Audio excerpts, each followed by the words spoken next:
संत रामपाल ने एक संस्था बनाई है अपनी, अल कबीर इस्लामिक। पहले तो मैं आपको ये बताना चाहता हूं कि अल कबीर का अर्थ क्या होता है। कबीर का क्या किसी ने अर्थ जानने का प्रयास किया है? कबीर का अर्थ होता है महान। कबीर एक फारसी शब्द है, ये संस्कृत का शब्द नहीं है, ये एक इस्लामिक शब्द है फारसी का। अल का मतलब होता है अल्लाह, अल कबीर यानी कि अल्लाह सबसे ज्यादा महान है। तो मेरे हिंदू भाइयों, तुम कहां फंसे हुए हो, किन के चक्करों में फंसे हुए हो? इन लोगों को पूरे देश विदेशों से, इस्लामिक कंट्रियों से। दर्शकों नमस्कार, स्वागत है आप सबका हमारे फिर से नए वीडियो में। दोस्तों हम लेके आए हैं आध्यात्मिक ज्ञान चर्चा। आज वो ज्ञान चर्चा लेके आए हैं, आज ऐसे धर्मगुरु का पर्दाफाश करने वाले हैं। आप लोगों ने देखा होगा हमारे चैनल पर नए नए धर्मगुरुओं का पर्दाफाश होता है। इसी प्रकार एक ऐसे धर्मगुरु हैं, इनको आप देख रहे हैं जो स्क्रीन पर, इनका नाम है आचार्य अमित दास जी। इन्होंने भी बालाजी नाम से मंदिर बना रखा है। बालाजी मंदिर बनाकर जे वहां पर लूटने का काम कर रहे हैं। इसी प्रकार आपने पहले देखा होगा कि जो मैंने पहले आपको बताया है एक वीडियो में, धीरेन्द्र कृष्ण शास्त्री जो बागेश्वर धाम के नाम से हनुमान जी की मूर्ति रख करके वो वहां पर ठगते हैं। एक और है जो सिद्धेश्वर नाम रख करके, ऐसी कई बाबा जी हैं जो हमारे यहाँ, एक झाड़ी बाबा नाम रख करके वो भी हनुमान जी की मूर्ति रख करके वहां पर भी लूटने का काम करते हैं। जहां पर भी जे बाबा हैं, जे एक मूर्ति रख लेते हैं हनुमान जी की, उस पर ये क्या करते हैं, उस पर सिंदूर लगा देते हैं, उसको बलिया झाड़ियों में रख लिया, कहीं एकांत में रख लिया, मंदिर बना लिया एक छोटा सा, वहां पर लूटने का काम करने लगते हैं, लोगों को ठगने लगते हैं। वो हमारी दुनिया है, जो हमारे लोग हैं जो अंधभक्त है, मैं तो ये कहूंगा। क्योंकि ये ना तो ये देखते हैं कि हमारे शास्त्रों में कहीं ऐसा लिखा है, हमारे ग्रंथों में ऐसा कहीं लिखा है कि नहीं लिखा है। जहां पर एक गया, उसने कह दिया कि बालाजी चले जाओ, वहां पर जाने के बाद सब कुछ लाभ हो जाते हैं, तो वो बालाजी जाने लगेंगे, भीड़ की भीड़ जाने लगेगी। एक कहीं गया, वो बागेश्वर धाम गया, उसने कहा बागेश्वर धाम जाओ, वहां पर जाने के बाद तो तुरंत लाभ होने लगता है, तो सब लाइन लगा के बागेश्वर धाम जाने लगेंगे। इसी प्रकार इनको कोई पढ़े लिखे तो है नहीं, जो तो सब अनपढ़ है। अनपढ़ इसलिए कि भोली जनता है, जो पढ़ी लिखी नहीं है, जो तो एक देखा देखी में जाती है। यहाँ पर कबीर साहब ने कहा है कि लोक वेद को पंडित पकड़े, भादो नदी बहंगा, कहे कबीर जे भौजल डूबे जिन्हें नहीं साधु सत्संगा। कबीर इस संसार को समझाऊं के बार, और पूंछ पकड़ के भेड़ की उतरन चाहत पार। गुण तीनों की भक्ति में भूल पड़ो संसार, और कहे कबीर निज नाम बिना कैसे उतरे पार। तीन गुणों की करते जो भक्ति, उनकी कभू न होवे मुक्ति। जब तक ये तीन गुणों की भक्ति करते रहेंगे, इनकी मुक्ति नहीं होगी। हमारे सदग्रंथों में लिखा है, ऐसा हमारे शास्त्रों में लिखा है। और संत रामपाल जी महाराज जी के अलावा किसी ने भी शास्त्रों का अध्ययन नहीं किया है। एक जो महंत है, जो मैं आज इसका पर्दाफाश करने वाला हूँ, ये अमित जी। अब सुनो मेरी बात। अल कबीर नाम की एक एक्सपोर्ट कंपनी है, जो पूरी एशिया की सबसे बड़ी मीट की निर्यात की कंपनी है, जिसके अंदर बीफ का अर्थात गाय के मांस का सबसे बड़ा व्यापार होता है। ये एशिया का सबसे बड़ा मीट का एक्सपोर्टर है अल कबीर।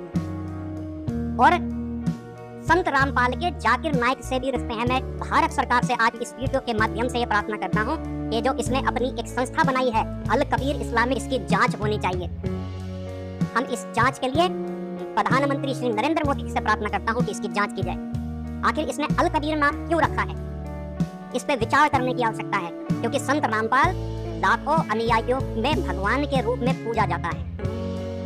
कहीं ना कहीं तो अच्छा दिमाग रखता होगा, और इस अच्छे दिमाग का प्रयोग इसने कहां पर किया है, अब देखिए। पूरे विश्व के अंदर जितने भी आतंकवादी, मुसलमान जिहादी आतंकवादी संगठन हैं, उनके जरा आप नाम देखिए क्या क्या हैं। अल कायदा दुनिया का सबसे खतरनाक जिहादी संगठन अल कायदा। इसकी संस्था का क्या नाम है? अल कबीर फाउंडेशन। अल कायदा हिंदुस्तान का सबसे खतरनाक जिहादी आतंकवादी संगठन। अल बगदादी, अल अबू बकर, अल नसरा फ्रंट, ये ISIS का सबसे बड़ा आतंकी जिहादी संगठन है। और इस संगठन का जो स्वामी है, अर्थात इसका जो फाउंडर है, उसका नाम है अल जुलानी। जो संत रामपाल ने जो नाम रखा है, बहुत सोच समझ के रखा हुआ है। सरकार को जांच करनी चाहिए कि ये फंड इसके पास कहां से आ रहा है, और अल कबीर इस्लामिक फाउंडेशन रखने के पीछे इसका उद्देश्य क्या है, ये किन लोगों को प्रसन्न कर रहा है। अल कायदा इन अरेबियन, ये पेनिनसुला का सबसे बड़ा जिहादी संगठन है। अल शबाब सोमालिया का बहुत बड़ा जिहादी संगठन है। अल अख्तर, अल इतिहाद, अल इस्लामिया, अल इतिहाद, अल इस्लामिया, अल मराबीतो, अल शरिया, अल इस्लाम। अब सोचने की बात है मेरे हिंदू भाइयों, तुम अपने राम को अपमानित कर रहे हो, अपने कृष्ण को अपमानित कर रहे हो। जो संत रामपाल इस्लामिक संगठनों से पैसा ले रहा है, इसकी जांच अवश्य होनी चाहिए। मैं भारत सरकार से पुनः एक बार प्रार्थना करता हूँ। उसके बाद इसने ये संगठन खड़ा किया है और इतना पैसा आप लोगों की मानसिकता बदलने के लिए प्रयोग कर रहा है। जिसके पास अथाह संपत्ति हो, क्या वो वेदों में छेड़खानी नहीं करवा सकता? आपके साथ, आपकी मानसिकता के साथ खिलवाड़ नहीं कर सकता? आज यही ये काम कर रहा है। जैसे कि तूने कहा है कि अल कबीर नाम से संत रामपाल जी महाराज जी ने चैनल बनाया है, तो मैं आपको बता देता हूं, और भाई आप लोग भी सुन लो कान खोल कर। संत रामपाल जी महाराज जी सभी धर्म के, चाहे हिंदू, मुस्लिम, सिख, ईसाई, सभी धर्मों के माध्यम से ज्ञान प्रचार कर रहे हैं। सभी धर्म के भाई बहन एक हैं। संत रामपाल जी महाराज जी सबको एक कर रहे हैं। हिंदू, मुस्लिम, सिख, ईसाई धर्म नहीं कोई नहीं आ रहा, कोई अलग से धर्म नहीं था। हम सनातनी थे, सब हम सनातन के धर्म से ही सब पंथ निकले, सब सनातन से ही हम मुसलमान बने, सिख बने, ईसाई बने। तो आज संत रामपाल जी महाराज जी उस परमात्मा की जानकारी को लेकर आए हैं, तो सबको एक कर रहे हैं। तो जैसे हमको जिस भाषा में जिसको ज्ञान देना होगा तो उसी भाषा में तो बोलेंगे। जो इसने वीडियो क्लिप में दिखाया है कि वो अल्लाह कबीर, सबसे बड़ा कबीर संत रामपाल जी महाराज जी ने कहा है, तो वो मुसलमानों के लिए कहा है, क्योंकि वो अल्लाह ही कहते हैं उसको, उस भगवान को अल्लाह कहते हैं, तो अल्लाह तो कहना पड़ेगा। और अल कबीर नाम से इसीलिए चैनल बनाया कि मुसलमान भाई हैं जो उसको देखेंगे। हिंदू भाइयों के लिए संत रामपाल जी महाराज जी के नाम से चैनल बना रखा है, सतलोक आश्रम के नाम से बना रखा है। जितने भी धर्म के हमारे धर्म हैं, उतने धर्म के आधार से हमको अपने चैनल बनाने पड़ेंगे। हमको जब संत रामपाल जी महाराज जी सभी धर्मों का ज्ञान दे रहे हैं, तो उनको अलग अलग नाम से डालना पड़ेगा, तभी तो उन भाई बहनों तक वो ज्ञान पहुंचेगा। हम सभी को जोड़ने का काम कर रहे हैं, ना कि तोड़ने का। तुम जैसे लूटने का काम नहीं कर रहे हैं, तुम जैसा पाखंड नहीं फैला रहे हैं। तुम लोग एक भगवान को, हम तुमसे कहें कि आपने एक हनुमान जी को कितने नामों से बैठा दिया है, कहीं बालाजी, कहीं झाड़ी बाबा, कहीं बालाजी मेहंदीपुर बालाजी, कहीं कोनो बागेश्वर धाम, कितने एक हनुमान जी को कितने नाम, पंचमुखी हनुमान, फलाने हनुमान, ढिकाने हनुमान, और उतने जाकर के तुम मूर्ति रख करके लूट रहे हो। तो लूटने का काम तुम लोग कर रहे हैं, ठगने का काम तुम कर रहे हो भक्तों को। लेकिन हम लोग तो भक्तों को सही मार्गदर्शन दे रहे हैं, जो हमारे शास्त्रों में लिखा है। तुम लोगों को गीता का पता ही नहीं है, गीता में क्या लिखा है। तुम लोगों को पता नहीं है वेदों में क्या लिखा है। तुम्हारे धर्म गुरुओं को भी किसी को पता नहीं है जिनका तुम नाम देते हो।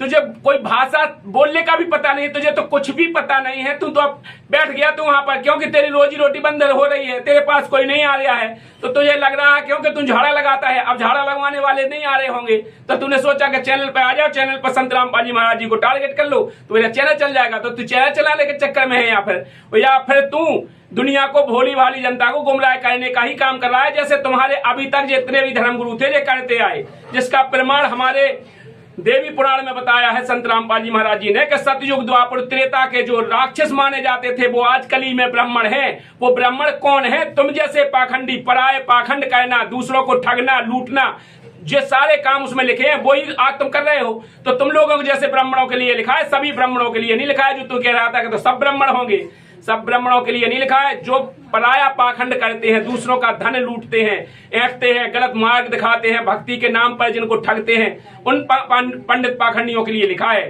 तो मेरा कहना है सभी हिंदू भाइयों से, सभी मुसलमान भाइयों से, सिख ईसाई भाइयों से, सभी हम एक पिता की संतान हैं, हम एक हैं। यहाँ पर कबीर जी ने प्रमाण करके बताया है कि एक अनेकन हो गए, पुनः अनेक हो एक, वो हंस चले सतलोक हो सतनाम की टेक। वो हमारा परमात्मा एक है, तो उस परमात्मा को पाने की विधि भी एक होना चाहिए, अलग अलग नहीं होना चाहिए। जब भगवान एक है तो उस भगवान को पाने की भक्ति विधि भी एक होना चाहिए। यहाँ पर हमारी रामायण इसका प्रमाण कहती है, कलयुग योग न यज्ञ न ज्ञाना, एक आधार नाम गुणगाना। उस भगवान का एक आधार होना चाहिए, उस नाम का गुणगान करना है। राम नहीं तू राम राम चल रहा है कि राम भगवान थे, राम भगवान थे, कृष्ण भगवान थे, और राम को भगवान नहीं मान रहा है, कृष्ण को भगवान नहीं मान रहा है, तो रामपाल को भगवान मानने लगे। अरे गुरु तो भगवान होता है, हमारे वेदों में लिखा है, गुरु ब्रह्मा, गुरु विष्णु, गुरु महेश्वरा। वो भगवान ब्रह्मा विष्णु महेश से भी बड़ा होता है। गुरु की महिमा बताई है, गुरु गोविंद दोनों खड़े किसके लागू पाए, बलहारी गुरु आपनी जो गोविंद दे मिलाए। भगवान को मिलाने वाला गुरु सबसे बड़ा होता है। गुरु बड़े गोविंद से मन में देख विचार, हरि सुमरे तो बार है, गुरु सुमरे होए पार। भगवान को सुमरने से तो देर लगेगी, लेकिन गुरु के बताए अनुसार सुमरन करेंगे तो जल्दी भगवान की प्राप्ति होती है। हमारे सदग्रंथों में लिखा है। तो आज हम उसी प्रकार से सदग्रंथों के आधार से भक्ति मार्ग पर चल रहे हैं और भक्ति का लाभ हो रहा है। और जो संत रामपाल जी महाराज जी चैलेंज देते हैं, तूने जो चैलेंज दिया है, संत रामपाल जी महाराज जी चैलेंज देते हैं कि जिसको किसी भी प्रकार की बीमारी हो, कष्ट किसी भी प्रकार का हो, जिसे डॉक्टर मना कर दे, सब वैद्य मना कर दे, सब मना कर दे, उसे लेके आइए और संत रामपाल जी महाराज जी से नाम उपदेश दिलाइए। और नाम उपदेश दिलाने के बाद यदि वो ठीक नहीं हो जाता है तो इस भक्ति को छोड़ देंगे। आकर के वो मर्यादा पूरी करके भक्ति करिए। अब मर्यादा नहीं बनाओगे या भक्ति नहीं करोगे तो थोड़ी होगा। तुमको झाड़ फूंक नहीं करते तुम जैसी कि आए झाड़ा लगा लो तुम्हें लाभ हो जाएगा। अरे झाड़ा लगाने से लाभ होता है तो तुझे तो पहले लाभ हो जाता है। तुझे क्यों मंदिर की पूजा करना पड़ती, तुझे क्यों किसी का भीख लेना पड़ती, क्यों किसी से मांगना पड़ता, तुझे तो पहले भला हो जाता। तो मेरा कहना है आप लोगों से कि इन पाखंडियों के चक्कर में मत फंसे। आज हम पढ़ी लिखी समाज है, पढ़े लिखे हम सभी शिक्षित हैं। हम भोली जनता नहीं रही कि हम किसी के बहकावे में आ जाएं। हमारे सदग्रंथों में क्या लिखा है वो देखें और सदग्रंथों के आधार से जो भक्ति विधि बताता है वही सच्चा संत है। कितनी बार आपको प्रमाणित करके बताया है। आप जाकर के हमारे चैनल पर वीडियो डले हैं, ऑलरेडी कई वीडियो डले हैं, उनमें सब प्रमाणित करके बताया कि वो परमात्मा कौन है। उसका नाम कबीर है, साकार है, सह शरीर से, मनुष्य रस है, उसकी कैसे भक्ति करना है, क्या करना है, सारा विधि विधान बताया हुआ है संत रामपाल जी महाराज जी ने। आप लोगों से हमारा अनुरोध है, आप लोग इस वीडियो को ज्यादा से ज्यादा शेयर करिएगा और चैनल पर नए हैं तो चैनल को सब्सक्राइब करके बेल आइकन की घंटी दबा लीजिएगा। फिर मिलते हैं नेक्स्ट वीडियो में, तब तक के लिए नमस्कार, जय हिंद, जय भारत।